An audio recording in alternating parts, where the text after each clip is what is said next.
नमस्कार, मैं भारत शर्मा आप सभी का स्वागत करता हूं हमारे YouTube चैनल क्रैक फैक्ट्स में। हमारी पिछली वीडियो में हमने देव सेना का गीत जो कि कक्षा 12वीं के हिंदी पाठ्यक्रम में पुस्तक अंतरा भाग 2 में लगा हुआ है पढ़ा दिया था। उसके पश्चात उसी अध्याय में जयशंकर प्रसाद के उसी अध्याय में द्वितीय जो कविता है, जो पद्य है, वो है कार्मेलिया का गीत।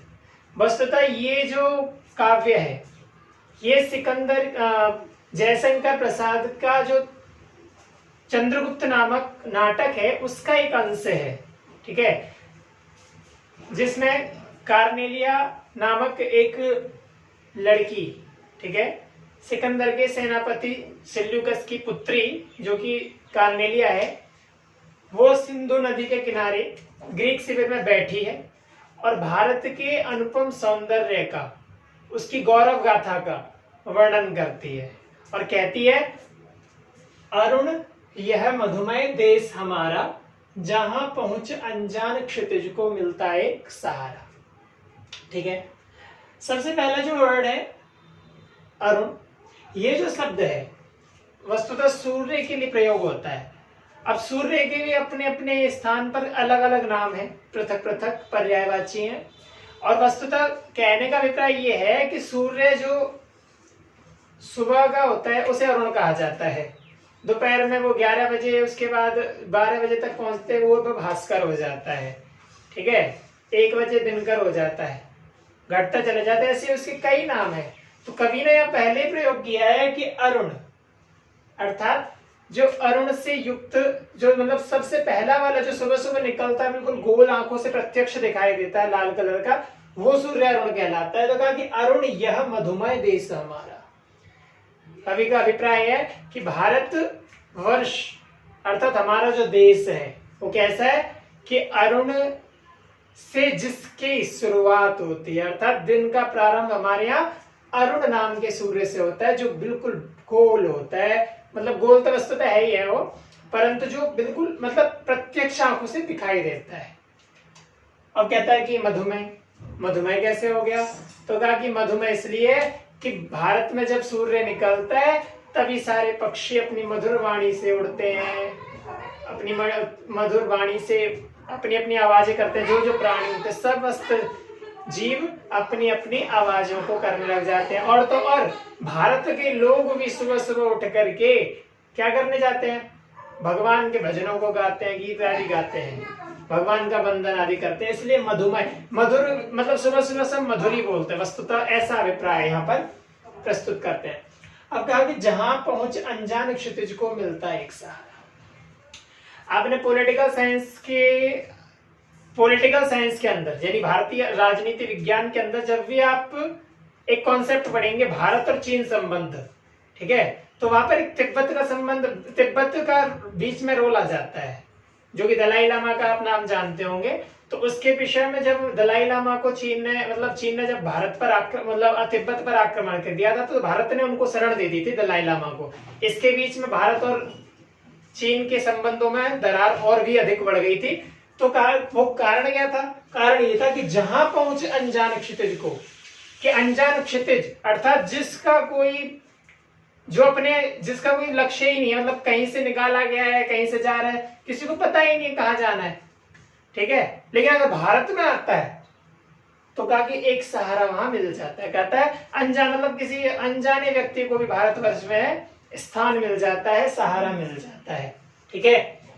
सरस तामरस गर्भ विभा पर, अब कहता है कि सरस रस से युक्त, तामरस अर्थात रस से युक्त क्या होता है? आपने सब्जी खाई होगी, बड़ी लंबी सी आती है कमल ककड़ी, ठीक है, तो उस कमल की डंडी को कहते हैं, कमल नाल को कहते हैं सरस, जो रस से युक्त होती है। कमल की अपनी एक पहचान होती है कि वो डंडी जितनी बड़ी है वो बस पानी के ऊपर रहेगी, कमल जो है पानी के ऊपर रहेगा और वो पूरी डंडी पानी के अंदर रहेगी। यद्यपि आज रात को बारिश हुई और इतना पानी भर गया, कमल यहाँ था, तो रात भर में वो उतनी हो जाएगी और कमल बाहर हो जाएगा, वो बढ़ जाएगी, ऐसा होता है। तो कहने का मतलब है कि जो कमल की डंडी है रस से युक्त है, उस पर क्या है? तामरस कमल को कहते हैं, ठीक है।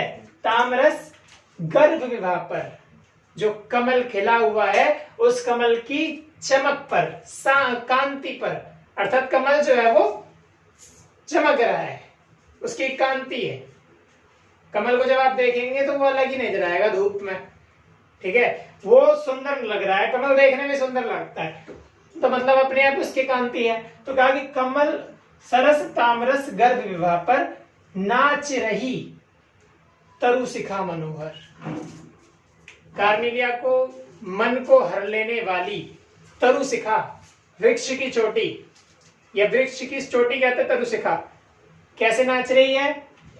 चमक पर। वस्तुतः आप ध्यान दें कि कीचड़ में जब कमल खिला है, किसी तालाब के बीच में कमल खिला है और वहां पर बराबर में एक पेड़ है, ऐसा आप बिंब बनाइए, और वहां पर जब पेड़ के ऊपर से जब धूप पड़ती है तो क्या होता है कि पूरी तरह धूप नहीं पड़ती, छन छन की धूप पड़ती है, ठीक है, कभी तो कमल पे होती है, कभी कहीं होती है, ऐसे करके पत्तियों के बीच से निकल करके आती है ना धूप, तो वो जो परछाई भी उसकी है, तो वो परछाई हिल रही है, तो ये बिंब है। और तरु शिखा माने वो चोटी मानो उस कमल के ऊपर नाच रही है, और ये चीज किसको बहुत अच्छी लग रही है? कार्नेलिया को, ठीक है। ताकि सरस तामरस गर्भ विवाह पर कि चमकते हुए कमल पर कैसे रसयुक्त, ठीक है, उस कमल पर नाच रही, क्या नाच रही? तरु शिखा मनोहर, मन को हर लेने वाली, मन को प्रसन्न करने वाली वृक्ष की शिखा, वृक्ष की डालियां नाच रही है, ठीक है। छठका जीवन हरियाली पर। भारत के जो मनुष्य हैं, जो जीवन जी रहे हैं, अब मनुष्य से लेकर मनुष्य हो या फिर आप कह लो कोई जानवर भी हो, सभी अपना जीवन जीते हैं।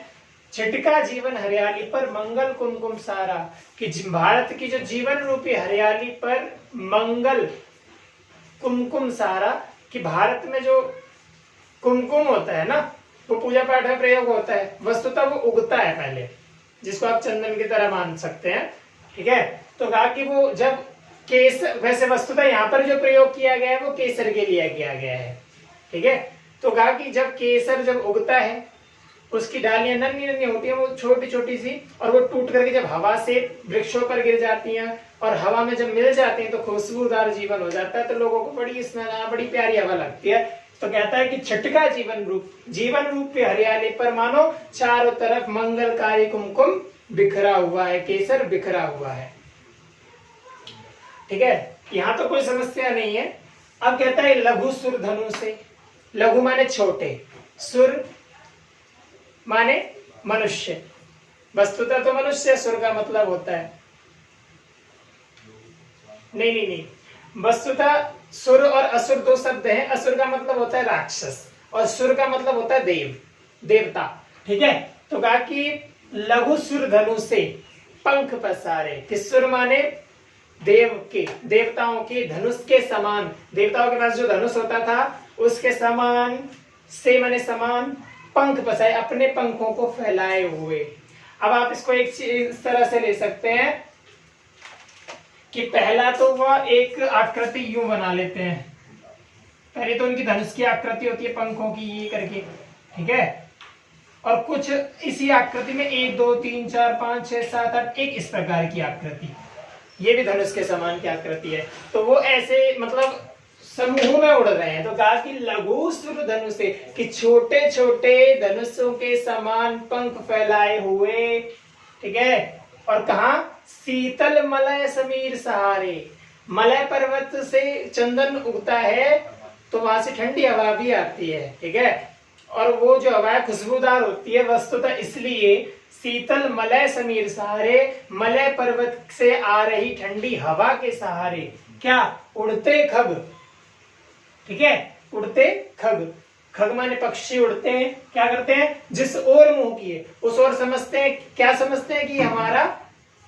मुंह मतलब उस तरफ मुंह करके उड़ रहे हैं, और क्या समझते हैं, समझ नीड़ निज प्यारा, कि हमारा जो घोंसला है, हमारा जो घर है, नीड़ माने होता घोंसला, निज माने अपना, अपना जो घर है वह समझते हैं अपना, क्या हमारा जो घर है वह मलय पर्वत के सहारे भारतवर्ष में है।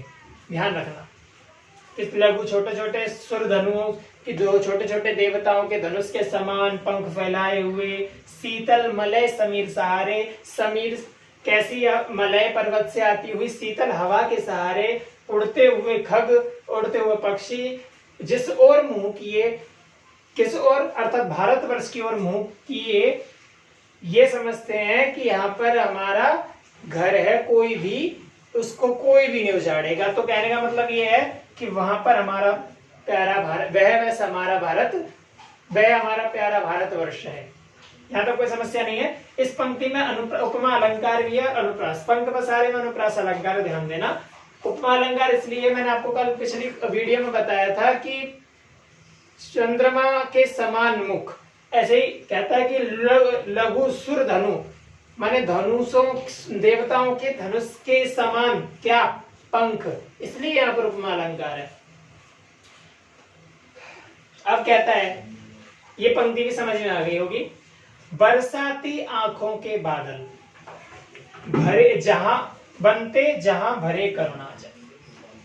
भारतवर्ष के जो हृदय हैं, मनुष्यों के हृदय हैं, वो अत्यंत करुण से युक्त होते हैं। किसी के दुख को दुख समझते हैं, किसी का दुख आ गया तो हमारा भी दुख, उसका दुख हमारा दुख, ऐसे करके समझते हैं ना। तो कहता है कि बरसाती आंखों के बादल। अच्छा, कवि के अंदर ये बड़ी प्रतिभा का धनी होता है कि वो कुछ भी जो चीज प्राकृतिक है ना, इसीलिए उसको अपनी ही भाषा में अपने आप से लगा करके अपने कारण, अपना कारण बना देता है, अपने आप को उसका कारण बना देता है कि ये ऐसे ऐसे हमारी वजह से, हमारी लेखन की वजह से हुआ है।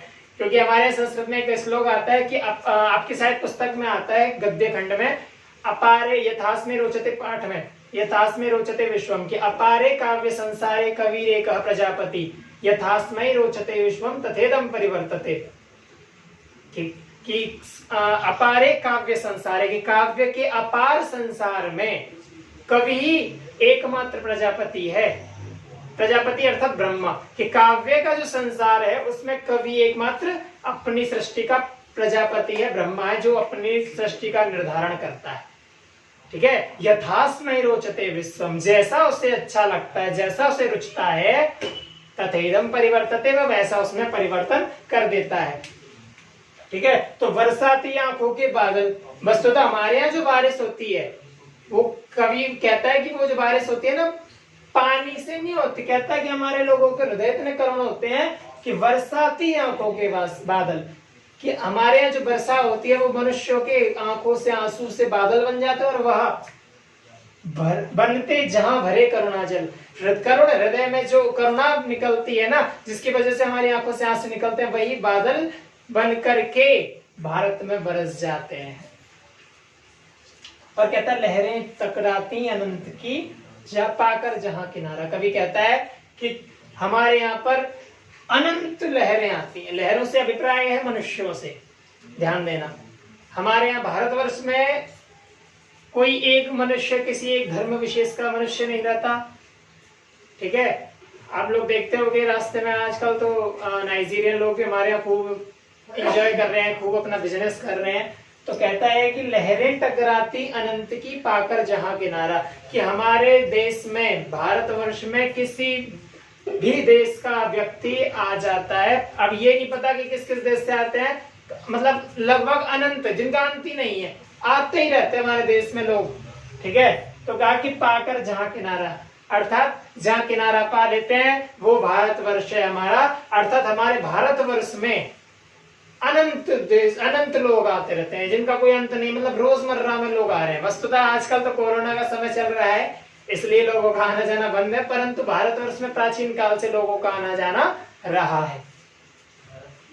अब कभी कहता है कि हेम कुंभ ले उषा सवेरे, भरती ढुलकाती सुख मेरे। ठीक है, नीड़ निज में भी अनुप्रास अलंकार है, समीर सहारे में भी अनुप्रास अलंकार है, पंख पसारे में भी अनुप्रास अलंकार है, बादल बनते में भी अनुप्रास अलंकार है। ठीक है, कहा कि लहरें टकराती अनंत की पाकर जहां किनारा, कि भारतवर्ष में सब देश, अब इसका अभिप्राय ये भी ले सकते हैं कि पानी के जहाज से भी लोग आते हैं, तो समुद्र के सहारे आते हैं भारत में, इस वजह से भी भारत में, परंतु ऐसे तो उसका अभिप्राय यहाँ पे ले सकते हैं। लेकिन कहने का अभिप्राय यही है, भाव यही है कि भारतवर्ष में हर देश से लोग आते और जाते रहते हैं। ठीक है, किनारा पाते ही हैं। लोगों को आने के लिए लंबे लंबे समय तक। आप देखते होंगे कि जो नाइजीरियन है उनका वीजा पता ना जाने कब का खत्म हो गया, वो तब भी हमारे देश में खुला घूमते हैं।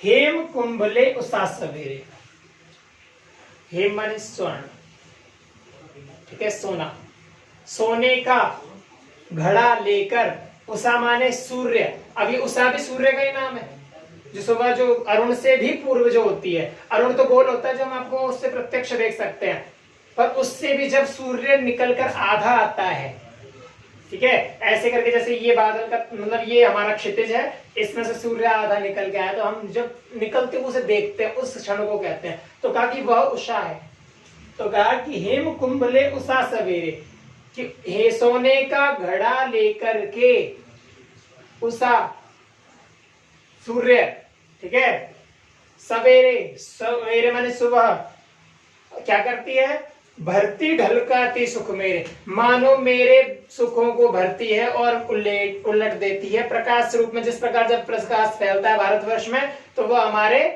माने सारे के सारे जो सुख हैं उनको उड़ेल देती है। कौन कह रहा है ये, आप जानते हैं, कार्नेलिया, ठीक है। मधिर उगते रहते जब जगकर रजनी भर तारा। अब इस पंक्ति का परस्पर इससे संबंध है।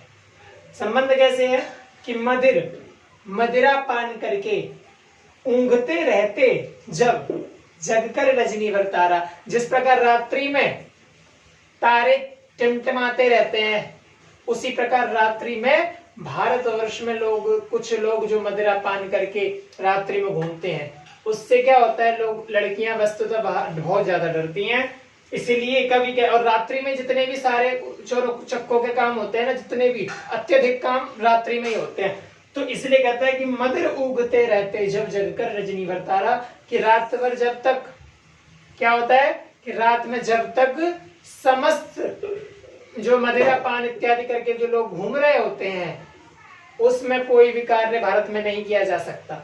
इसलिए कहता है कि हेम कुंभले उषा सवेरे भरती ढुलकाती सुख मेरे, कहता है इसलिए सुबह सुबह जब, अब अच्छा रात भर आप जब डरे डरे रहोगे तो सुबह जब होगी तो आपको क्या लगता है कि हाँ सुबह हो, मतलब किसी भी बुरे कार्य के बाद हमेशा सुबह होती है, अच्छा वक्त हमेशा आता है। मोदी जी कहते हैं अच्छा टाइम आएगा करके, ठीक है, अच्छे दिन आएंगे, तो वही है कि हेम कुंभले उषा सवेरे भरती ढुलकाते सुख मेरे। ये पंक्ति जब, इसका पहले इसका अर्थ ले लो कि जिस प्रकार रात्रि में समस्त लोग जो मदिरा पान करके घूमते रहते हैं, उसकी वजह से लोग बाहर नहीं निकलते, लेकिन जब सुबह होती है तो सुबह जो है उषा अर्थात सूर्य मेरे मतलब सोने के घड़े के समान मेरे सुखों को लेकर आता है और वह उलट देता है, अर्थात दिन में आप कोई भी कार्य कर सकते हैं। भाषा शैली इसकी जो है वो है, अच्छा जब जगकर में भी अनुप्रास अलंकार है, ठीक है।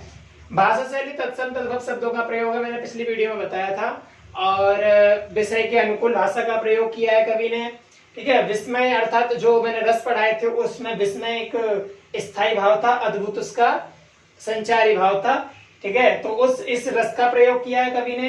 प्रकृति का मानवीकरण किया गया है, ठीक है, कि मनुष्य के रूप में प्रकृति को बार बार बताया गया है, और क्षितिज का जो है प्रतीकात्मक प्रयोग किया गया है, ठीक है, प्रतीक के रूप में बताया गया है कि भारतीय लोगों को, मतलब भारत में कोई भी व्यक्ति क्षितिज में, मतलब भारत से कोई भी जो व्यक्ति है वह दूर नहीं रहता, अर्थात अन्य अन्य देशों के लोग भारत में आते रहते हैं।